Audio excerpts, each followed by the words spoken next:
तो दोस्तों आज मैं एक्सप्लेन करने वाला हूँ साल 2011 में आई फिल्म टेक शेल्टर। फिल्म की शुरुआत होती है और हमें कर्टिस को दिखाया जाता है जो कि बड़ा ही परेशान होकर आसमान में गरजते बादलों को देख रहा था और देखते ही देखते अचानक से बारिश शुरू हो जाती है। लेकिन यहाँ पर हैरानी की बात यह होती है कि पानी की जगह यहाँ पर अजीब सा एक वाटर ऑयल बरस रहा था। अब इसके बाद सीन चेंज होकर हमें दिखाया जाता है कि कर्टिस तैयार होकर अपनी फैमिली के साथ ब्रेकफास्ट करता है और उन्हें बाय कहकर अपने काम पर निकल जाता है। और जब वो बाहर निकलता है तो आसमान एकदम साफ होता है। तो आखिर वो गरजते हुए काले बादल कहाँ गए, ये हमें इस मूवी में आगे पता चलेगा। तो फिल्म की शुरुआत में कर्टिस को देखने से ही हमें पता लग जाता है कि वो एक मिडिल क्लास आदमी है। उसकी वाइफ का नाम सेमेंथा है और उसकी एक बेटी है जिसका नाम हैना है, जो कि सुन नहीं पाती। और कर्टिस एक कंस्ट्रक्शन कंपनी में काम करता है और घर के खर्चों में हाथ बटाने के लिए सेमेंथा भी छोटा मोटा सिलाई का काम करती है। खैर अब सेमेंथा अपने गार्डन में खेल रही होती है और यहाँ पर खेलते हुए उसके हाथ में एक लकड़ी का टुकड़ा लग जाता है। लेकिन तभी वहाँ पर सेमेंथा पहुंच जाती है और उससे वो टुकड़ा लेकर वहीं पास में फेंक देती है। और ये लकड़ी के टुकड़े कर्टिस ने काफी समय से संभाल कर रखे थे क्योंकि वो इनसे एक सेफ हाउस बनाना चाहता था। लेकिन पैसों की कमी की वजह से वो इसे अभी तक नहीं बना पाया। साथ ही आपको ये भी बताते चले कि कर्टिस सेफ हाउस क्यों बनाना चाहता है। दरअसल अमेरिका में कई सारी जगहों पर काफी तूफान आते रहते हैं जिनसे बचने के लिए अमेरिका में लोग अपनी जगहों में अंडरग्राउंड बंकर्स बनाते हैं। खैर अब इससे पहले कि उस मलबे से किसी और को नुकसान पहुंचता, कर्टिस उसे ठिकाने लगाने लगता है। लेकिन उसी वक्त तेज गरजते बादलों के साथ बहुत तेज बारिश शुरू हो जाती है और फिर से वही ऑयली बारिश होने लगती है। और सबसे हैरानी की बात यह होती है कि इस बारिश में उसके डॉग को अचानक से कुछ हो जाता है। वो पागल सा हो जाता है, वो जोर जोर से भौंकने लगता है और उसकी रस्सी टूटते ही वो अचानक से कर्टिस पर हमला कर देता है। और अचानक से कर्टिस अपनी नींद से उठता है, यानी कि ये उसका एक सपना था। अब यहाँ पर उसके हाथों पर कोई निशान तो नहीं होते, लेकिन उसे उस जगह पर दर्द हो रहा था। वहीं उसका डॉग एकदम शांत होता है, उसे कुछ समझ नहीं आता कि आखिर उसके साथ हो क्या रहा है। ऐसा बार बार होने की वजह से कर्टिस भी थोड़ा परेशान होने लगा था, लेकिन उसके साथ वाकई में कुछ अजीब हो रहा था। अब काम करते वक्त लाखों वर्ड्स उसे आसमान में नजर आती है, लेकिन उसके साथ काम करने वाले स्टुअर्ट को ऐसा कुछ भी नजर नहीं आ रहा था। खैर अब इसके बाद जब वो हैना की पेरेंट्स मीटिंग अटेंड करके लौट रहा होता है तो रास्ते में फिर से वही मूसलाधार बारिश शुरू हो जाती है और इस बार भी पानी की जगह कुछ ऑयल सा बरस रहा था, जिसकी वजह से सामने कुछ भी देखना काफी मुश्किल हो रहा था। अब तभी यहाँ पर अचानक से ऐसा लगता है जैसे कर्टिस ने किसी पर अपनी गाड़ी चढ़ा दी और गाड़ी एक जगह पर जाकर ठुक जाती है। लेकिन अच्छी बात ये थी कि किसी को भी कोई चोट नहीं आती। लेकिन तभी अचानक से यहाँ पर कुछ लोग आकर उन पर हमला कर देते हैं और वो हैना को अगवा कर लेते हैं और एक बार फिर से कर्टिस की आंख एकदम घबरा कर खुलती है।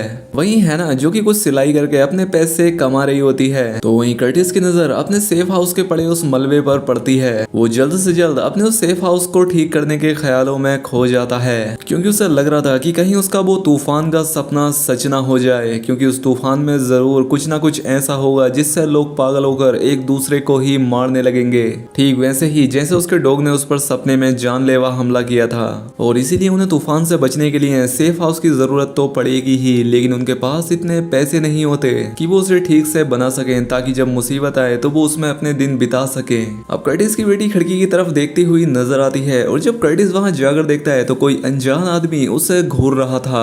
अब देखते ही देखते पूरा घर हिलने लगता है, घर का सारा फर्नीचर हवा में तैरने लगता है। कर्टिस को भी वो दर्द होने लगता है और तभी अचानक से वो फिर से नींद से उठता है। वो इतना डर जाता है कि वो अपने बेड में ही पेशाब कर देता है और साथ ही वो इस बारे में अपनी वाइफ को भी बताकर उसे टेंशन नहीं देना चाहता था, इसीलिए वो उसे कुछ भी ना बताने का फैसला करता है। अब अगले दिन वो डॉक्टर के पास जाता है और अपनी सारी हालात उन्हें बता देता है कि उसे किस तरह के हेलुसिनेशन और डिल्यूजन आ रहे हैं। डॉक्टर को ये कोई मानसिक बीमारी लगती है, इसीलिए वो उसे कुछ दवाइयां लिख देते हैं और साथ ही एक साइकाइट्रिस्ट हायर करने के लिए कहते हैं। लेकिन कर्टिस के पास इतने पैसे नहीं होते कि वो किसी साइकाइट्रिस्ट को अफोर्ड कर पाए और इसीलिए वो इस वक्त उस डॉक्टर की लिखी हुई उन दवाइयों को लेने का ही फैसला करता है। वहीं उनकी फैमिली के लिए खुशखबरी आती है कि इंश्योरेंस कंपनी ने हैना का कोरल इम्प्लांट अप्रूव कर दिया है और ये सब कर्टिस के एम्प्लॉय बेनिफिट इंश्योरेंस की वजह से हुआ है। और यहाँ पर हमें उनके ड्रीम वेकेशन के बारे में भी पता चलता है जिसके लिए वो काफी लंबे समय से पैसे जमा कर रहे थे। खैर अब कर्टिस उस डॉक्टर की बताई हुई दवाइयों को लेता है और काफी दिनों के बाद उसे एक अच्छी नींद आती है और अगले दिन वो काफी फ्रेश महसूस करता है। लेकिन उन विजन से पीछे छुड़ाना इतना आसान नहीं था क्योंकि उस दिन काम करते वक्त उसे जोर से बिजली की गड़गड़ाहट सुनाई देती है जो कि उसके साथी को बिल्कुल सुनाई नहीं देती। इसके बाद उसकी हालत इतनी खराब हो जाती है कि उसे सांस लेने में भी परेशानी होती है। वो पैरानॉइड होने लगता है। खैर जैसे तैसे नॉर्मल होकर वो अपनी माँ से मिलने के लिए जाता है। वो उनसे कहता है कि क्या आपको भी ऐसा कुछ होता था। वो उनसे ऐसा इसलिए पूछता है क्योंकि उन्हें स्किज़ोफ्रेनिया की बीमारी थी और उन्हें 23 साल की उम्र से ही पैनिक अटैक आने लगे थे जैसे कि उन्हें कोई घूर रहा है और तब से वो हॉस्पिटल में ही एडमिट हैं और आज भी उन्हें कुछ ज्यादा याद नहीं रहता है। इसीलिए उन्हें कर्टिस को पहचानने में भी काफी दिक्कत होती है। अब कर्टिस को काफी चिंता होती है क्योंकि उसे अपना इलाज ही नहीं मिल रहा था और साथ ही उसके पैसे भी खर्च होते जा रहे थे। अब कर्टिस अपने डॉक्टर से किसी और सस्ते साइकाइट्रिस्ट के बारे में पता करता है लेकिन वो सिर्फ एक काउंसलर निकलती है। वो उसकी बीमारी समझ तो सकती थी लेकिन वो उसे कोई दवाई नहीं दे सकती थी। फिर भी कर्टिस उसे सारी सिचुएशन बताता है कि उसे किस तरह से हेलुसिनेशन और डिल्यूजन हो रहे हैं। काउंसलर उससे कहती है कि चिंता मत करो, तुम्हें स्किज़ोफ्रेनिया की बीमारी नहीं है। अब कर्टिस को रात भर अपने परिवार की टेंशन होने लगती है। उसे डर लगने लगता है कि कहीं ना कहीं ये जो विजन्स उसे आ रहे हैं ये एक ना एक दिन सच होने वाले हैं। इसलिए वो शेल्टर को बनाने के लिए पैसों का हिसाब लगाने लगता है लेकिन रकम इतनी ज्यादा होती है कि वो उसे अफोर्ड नहीं कर सकता था। इसीलिए अगले सुबह वो समंथा को बिना कोई खबर किए अपने घर को गिरवी रख देता है। अब उसी रात फैमिली के साथ कहीं से लौटते हुए कर्टिस को एक बार फिर से जोर से बिजली कड़कती हुई नजर आती है लेकिन उसकी फैमिली और उसके आसपास जितने भी लोग थे उन्हें ऐसा कुछ भी महसूस नहीं होता मानो ये कर्टिस के लिए कोई संदेश हो। इसीलिए अब कर्टिस और ज्यादा नहीं रुक सकता था। अब अगले दिन जब समंथा कुछ और पैसे कमाने में बिजी होती है उसी समय कर्टिस कुछ कंस्ट्रक्शन मशीन को बोरो करके अपने काम पर लग जाता है जिसमें उसका जिगरी दोस्त ना चाहते हुए भी उसकी हेल्प करता है। लेकिन तब तक समंथा लौट आती है और उसे ये एक्सपेंसिव कंस्ट्रक्शन वर्क देखकर बहुत गुस्सा आता है। उसके हालात और मेहनत से अनजान समंथा और उस पर गुस्सा करने लगती है। वो कहती है कि मैं मेहनत करके एक एक पैसा इकट्ठा कर रही हूँ और तुम फालतू के कामों में पैसा बर्बाद कर रहे हो। कर्टिस यहाँ पर उसे कुछ नहीं बताता और उस रात उसे एक और खतरनाक विजन आता है और समंथा पहली बार उसे इतनी सीरियस कंडीशन में देखती है। उसके मुंह से खून निकलने लगता है। समंथा उसी वक्त एम्बुलेंस को कॉल करती है लेकिन कर्टिस तुरंत ही एम्बुलेंस को कैंसिल कर देता है क्योंकि जाहिर तौर पर उनके पास इतने पैसे नहीं थे कि वो एक हॉस्पिटल को भी अफोर्ड कर पाए। अब थोड़ा सा रिकवर करने के बाद कर्टिस समंथा को भी अपनी सिचुएशन के बारे में बता देता है। वो उसे बताता है कि पहले किस तरह से उसके विजन्स में बारिश होती है फिर उसके आसपास जितने भी बंदे होते हैं वो उस पर हमला करते हैं और साथ ही कर्टिस ये भी कहता है कि ये कोई सपना नहीं है बल्कि सच्चाई है क्योंकि सपने से जागने के बाद भी मुझे दर्द होता है। ये सुनकर समंथा भी बहुत दुखी हो जाती है। अब अगले दिन कर्टिस अपने बॉस से स्टुअर्ट को अपनी जान के डर से दूसरी टीम में शिफ्ट करने के लिए कहता है और उसका बॉस बिना कोई सवाल किए ये एक्सेप्ट कर लेता है।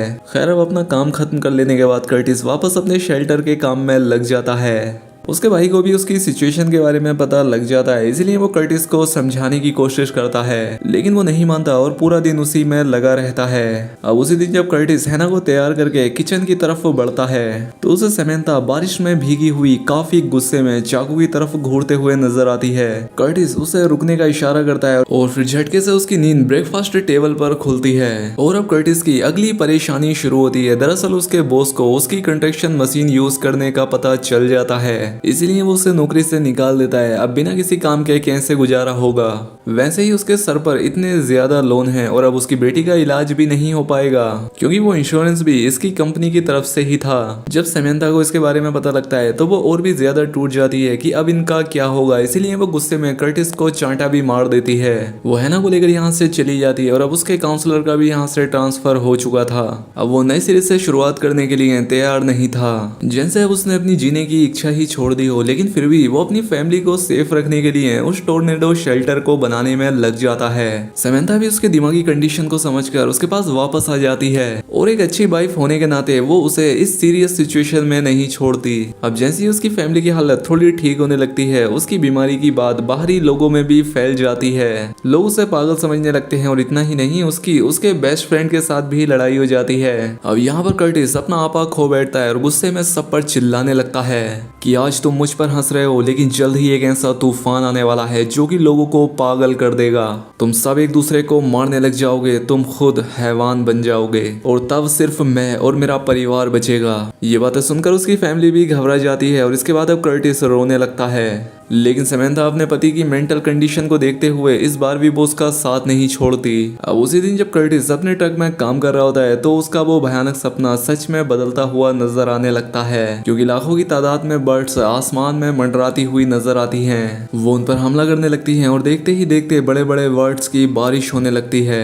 अब पूरे शहर में टोर्नेडो के अलर्ट का सायरन बजने लगता है और कर्टिस हैना को बचाते हुए अपने घर की तरफ भागता है। अब सीन चेंज होकर समंथा को दिखाया जाता है जो कि जल्दी से सायरन की आवाज में कर्टिस को जगाती है और बाहर तेज मूसलाधार बारिश शुरू हो जाती है और ऐसा लग रहा था जैसे कर्टिस का ड्रीम सच होने वाला हो। इसलिए तीनों के तीनों जल्दी से कर्टिस के बनाए हुए टोर्नेडो शेल्टर में चले जाते हैं और खुद को वहीं पर लॉक कर देते हैं। अब देखते ही देखते कुछ दिन बीत जाते हैं। अब समंथा को लगता है कि बाहर सब कुछ ठीक हो गया होगा और बाहर हवा भी दूषित नहीं होगी, इसलिए वो कर्टिस को उसका मास्क निकालने को कहती है। काफी कहने के बाद कर्टिस अपना मास्क निकाल देता है, लेकिन वो अभी भी दरवाजा खोलने को तैयार नहीं होता, क्योंकि उसे अभी भी डर होता है कि अगर पानी बाहर भरा होगा तो दरवाजा खोलते ही वो बंकर में आ जाएगा।